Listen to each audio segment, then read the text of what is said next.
If consent is unspoken, when is it given? When is it withdrawn? And when can you withdraw it? And what is being consented to? Hi there, welcome, hope you're well. This week is Sexual Health Week, which is run by the Family Planning Association, which is a charity here in the UK. And every year they have a theme for Sexual Health Week, and this year's theme is consent. Now, I've talked about consent once, twice, 3 times before, but I've generally talked about what is consent and why it's important. So let's assume here that consent is important and that is a given. And let's instead talk about how you get consent, when you have consent, when it can be withdrawn, and what you can get consent for and what you should get consent for. So the question I pose first up in this video, if consent is unspoken, then when is it given? Is it after the last drink? Is it when you come up to somebody's flat? Is it by not resisting, by not saying no? Well, it might be obvious to everybody watching this video that none of those constitute consent. But day after day, every single night of the year, that situation comes about. And you may have even found yourself in that situation on either side of the equation. Now, in an ideal world, one person would ask the other, the person that's initiating sex would ask the person who they're trying to initiate sex with if they want sex. That would be the simple thing to do. But there are so many things leading up to that. The fact of the matter is that it's a long process. You know, it's not like you grab somebody off the street and they just agree to have sex with you.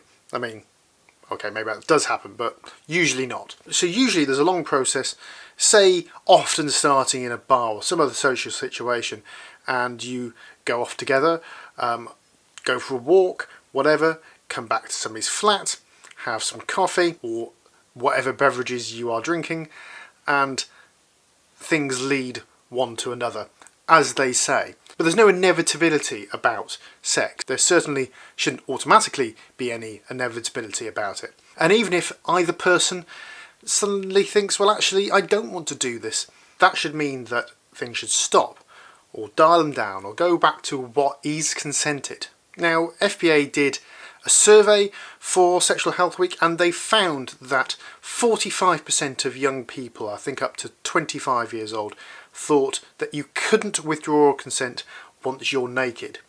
Well, this is the problem, isn't it? Even if you are all prepared, you're ready to go, you're there, you're in the bed and you're about to put it in, even up to that point and even beyond that point you can withdraw consent. But of course, it's not necessarily as easy as that.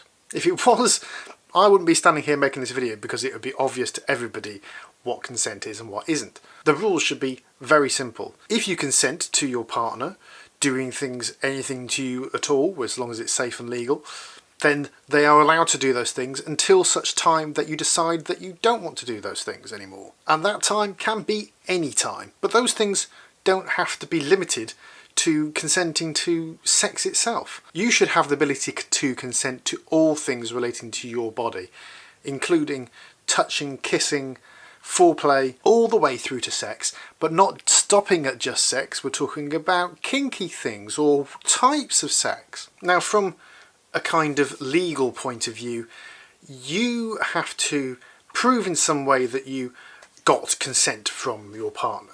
Saying that it was a really romantic evening and you thought they were into you isn't good enough. Think about it like this. If you have a non-sexual consent situation, such as, are you allowed to drive a car?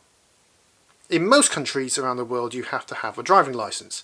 The government licensing you to drive that vehicle. However, in order to drive that vehicle, you must also have things like insurance, and it has to be a roadworthy vehicle, and all these things. And actually, if you think about it, that works quite well as an analogy, because you, as a person, consent to sex, but you have certain conditions attached to that. Firstly, you might not want to do anal sex, or you might say you have to wear a condom to have sex with me, kind of thing.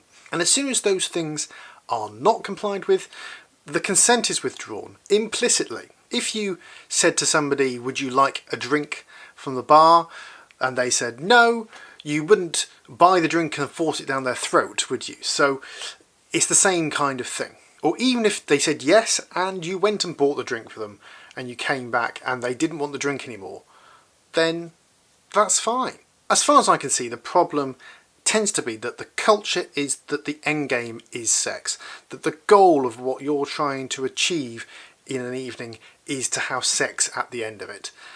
Well, I think we need to reframe this social construct. If you want to go and have sex, that's fine, but the end game should be to go and get consent to have sex, or to attempt to get consent, I should say, because rejection, them saying no, still fulfills this goal. There's a whole bunch of reasons why you might get a rejection, not least potentially they've got work in the morning and they haven't got any time.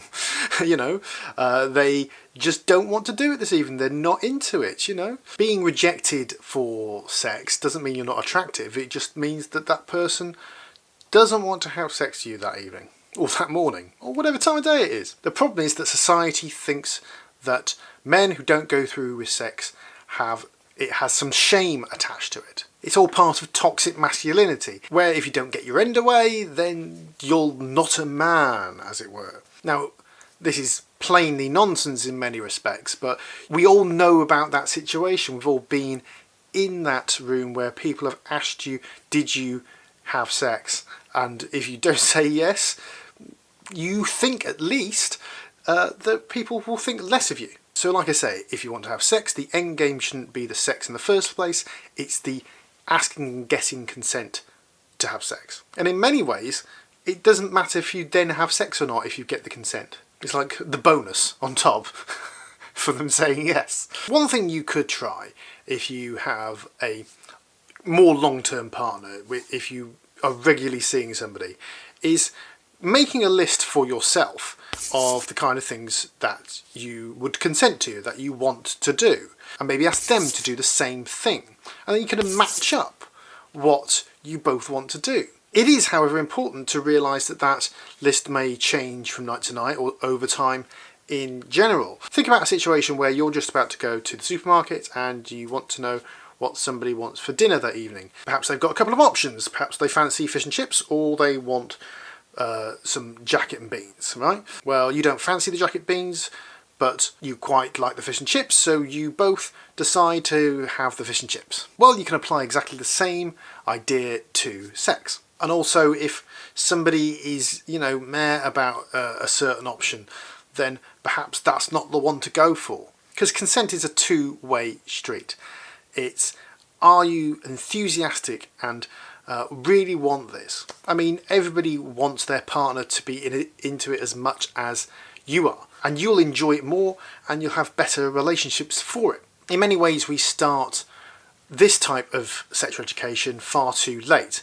We start it when children are 12, 13, 14, that kind of age. Well, we can start consent, a non-sexual consent, way earlier than that. We can start it at 5, 6 years old. We should teach our children what is consent and what isn't. And consent is only a willing and enthusiastic yes. So like I said, it's the Family Planning Association's Sexual Health Week. I shall link in the description to all their resources for that. It is on consent. They have some nice social media resources if you want to use them, or you can retweet the ones that I'm going to use this week. I hope you enjoyed the video. If you did, then give it a like. You can do that just down below. I make videos every single week, which means you should subscribe so you don't miss a thing, and I shall see you next time. Bye bye.